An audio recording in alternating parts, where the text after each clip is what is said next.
Hello friends, welcome to my channel. Myself Rajkaur. Friends, बात करेंगे कि बड़े इन्वेस्टर्स अपने शेयर्स कब बेचते हैं, क्यों बेचते हैं, क्या रीज़न होता है उसके पीछे बेचने का। और अमूमन हम लोग उन बड़े इन्वेस्टर्स की जैसे हमारा इन्वेस्टमेंट पॉइंट ऑफ व्यू, हमारा टारगेट नहीं पहचानते, नहीं सोचते, बल्कि उनकी देखा देख हम हमारे इन्वेस्टमेंट से छेड़छाड़ करते हैं और फिर हमें समझ में नहीं आता हम क्या कर बैठते हैं। और बाद में समझ में जब आता है, जब हो सकता है कि शायद लॉस हो जाता हो। फ्रेंड्स, मैं आपको शुरू से अपने चैनल से एक ही बात समझाता जा रहा हूँ कि मैं भी बड़े इन्वेस्टर्स की जैसे इन्वेस्ट तो करता हूँ, प्रॉफिट भी कमाता हूँ, पर कोई ज़रूरी नहीं कि मेरा पोर्टफोलियो भी उन्हीं की जैसा हो, उन्हीं के लेवल्स का हो और उन्हीं की मैं नकल करूँ खरीदने में और बेचने में। दिमाग का अपना खुद का भी एक सेंटिमेंट होता है। जैसे बैंक ऑफ बड़ौदा जैसा शेयर मैंने 60 रुपये के लेवल्स के आसपास इन्वेस्ट किया और अब वो 200 रुपये के आसपास के लेवल्स पे चल रहा है। तो हो सकता है कि जब 250 या 300 के लेवल्स तक जाए, क्योंकि मुझे मालूम है इस लेवल्स तक जाएगा, मैंने आप लोगों को कई बार इसके टारगेट्स दिए हैं। तो 300 के बाद में 3000 लेवल नहीं जाएगा सर। आप समझ रहे हैं इस बात को? यानी कि छोटा शेयर बड़ा हो चुका है, 6-7 गुना रिटर्न दे चुका है। अब मैं दूसरा कोई छोटा शेयर उसको बेच करके वापस से इन्वेस्टमेंट कर दूंगा और फिर उस शेयर का बड़े होने का इंतज़ार करूंगा और तब तक मुझे फिर कोई और शेयर मिलेगा तो मैं वापस से उसको बेचूंगा और फिर वापस से नया एक इन्वेस्टमेंट बना लूँगा।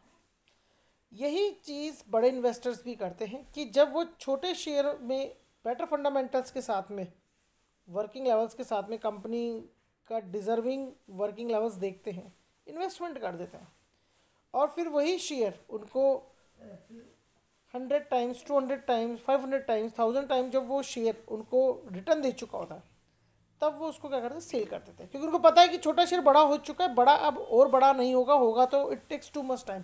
लेकिन छोटे शेयर में वापस इन्वेस्टमेंट कर देंगे तो वापस से मल्टीपल का रिटर्न देगा, कम समय में बड़ा हो जाएगा और उनको उनके इन्वेस्टमेंट पे ज़्यादा बेहतर रिटर्न मिलेगा। वो ये बात जानते हैं और यही चीज़ मैं अपने चैनल के थ्रू आप लोगों को समझाता भी रहता हूँ कई बार। तो फ्रेंड्स, दूसरे बड़े इन्वेस्टर कौन सा शेयर बेच रहे हैं, क्यों बेच रहे हैं, आप इससे मत पढ़िए। आप सिर्फ दो ही बातों को समझ लीजिए कि एक तो छोटे शेयर्स में इन्वेस्टमेंट कीजिए। अच्छे शेयर्स भी छोटे लेवल्स पे होते हैं, अपवर्ड बाइंग लेवल उनमें भी होता है, डाउनफॉल पे भी आए हुए होते हैं और उनमें इन्वेस्टमेंट करना चाहिए। टाटा एलेक्साई, मैंने ये शेयर जब 8 या 9 हज़ार के आसपास था, आप मेरा कोई पुराना वीडियो देखिएगा, मैंने बोला था कि 9 हज़ार से अब 90 हज़ार नहीं होगा इतने जल्दी, बल्कि वो डाउन ट्रैक पे आ गया। यानी कि 6000 7000 के आसपास के लेवल्स पे ये आ गया। तो फ्रेंड्स, अभी भी आप लोग इन्हीं चीज़ों के बीच में घूमते रहते हैं कि बड़े इन्वेस्टर ने शेयर बेच दिया, कौन सा बेच दिया। अरे फॉरगेट अबाउट दीज थिंग्स। आपके पास भी दिमाग है, आपके पास भी इन्वेस्टमेंट करने की ताकत है, चाहे भले ही छोटा इन्वेस्टमेंट आप करते हो फिर वो धीरे धीरे बड़ा होगा। आप अपने पोर्टफोलियो, अपने इन्वेस्टमेंट, अपने शेयर्स के अकॉर्डिंग ही अपना डिसीजन लिया कीजिए, अपनी रिक्वायरमेंट के हिसाब से। मैं भी छोटे शेयर्स में इन्वेस्टमेंट करता हूँ, छोटे शेयर ही देखता हूँ, अपवर्ड बाइंग लेवल ढूंढता हूँ और उसके बाद में उनमें इन्वेस्टमेंट कर देता हूँ। जो वो शेयर बड़े हो जाते हैं, अच्छे लेवल्स पर आए थे, तो उनको मैं बेच देता हूँ। तो फ्रेंड्स, यही कंसेप्ट है। आप घूम फिर करके देख लीजिए कि बड़े इन्वेस्टर्स भी अपने शेयर्स बेच देते हैं और उसके बाद में वो अपने उन्हीं शेयर से पैसा कमाने के बाद में दूसरे छोटे शेयर्स ले लेते हैं बेटर फंडामेंटल देख करके। और वो कई दिनों से प्लानिंग कर रहे होते हैं कि भाई ये शेयर अब अपर लेवल्स पे आ गया, इसको बेचेंगे और फिर बाद में जो छोटा शेयर जो छोटे लेवल पे उसको खरीदेंगे। हाँ, ये हो सकता है कि भाई वो 100-200 रुपये के शेयर में इन्वेस्टमेंट करते हो और कोई 7-8 हज़ार के लेवल्स पर शेयर पहुंच गया हो जिनमें उन्होंने बहुत पहले इन्वेस्टमेंट किया हो, 2 साल पहले, 5 साल पहले, 10 साल पहले, तो उसको बेच देते हैं क्योंकि उनको पता है कि अब वो 8000, 7000, 5000, 6000, 2000, 1000 से अब 10 गुना वापस बनने में वो टाइम लगाएगा। तो फ्रेंड्स, यही कंसेप्ट है। आप लोग इधर उधर की बातों में ध्यान मत दीजिए। मैं आपको हमेशा ये बात सिखाने की कोशिश करता हूँ कि अपवर्ड बाइंग लेवल पे शेयर को ढूंढिए, अपवर्ड बाइंग लेवल पे ही इन्वेस्टमेंट कीजिए, छोटे लेवल्स पे इन्वेस्टमेंट कीजिए ताकि वो जल्दी बड़ा होकर के आपको मल्टीप्लाई का रिटर्न दे। और बड़े होने के बाद में शेयर्स में आप उतनी तेज़ी से तेज़ी नहीं देख पाएंगे जितने की तेज़ी से छोटे शेयर्स में तेज़ी बनती है। तो फ्रेंड्स, यही मैं आपको समझाना चाहता हूँ, यही मैं बताना चाहता हूँ अपने चल के through. Upward buying level investment कीजिए, छोटे शेयर्स में इन्वेस्टमेंट कीजिए, बड़े होने पर उनको बेचिए, यानी कि अच्छा मल्टीपल का रिटर्न आपको दे उनको बेच दीजिए और वापस अपना एक पोर्टफोलियो इस तरह से मेंटेन करते रहिए।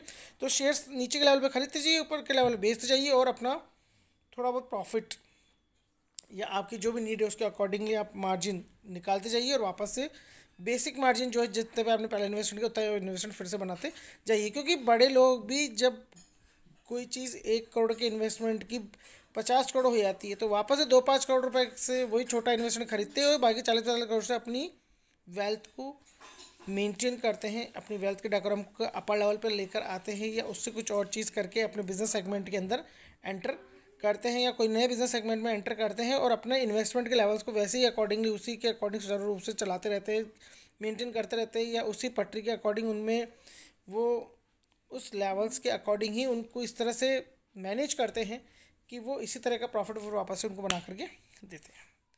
तो friends, thanks for watching, have a nice time.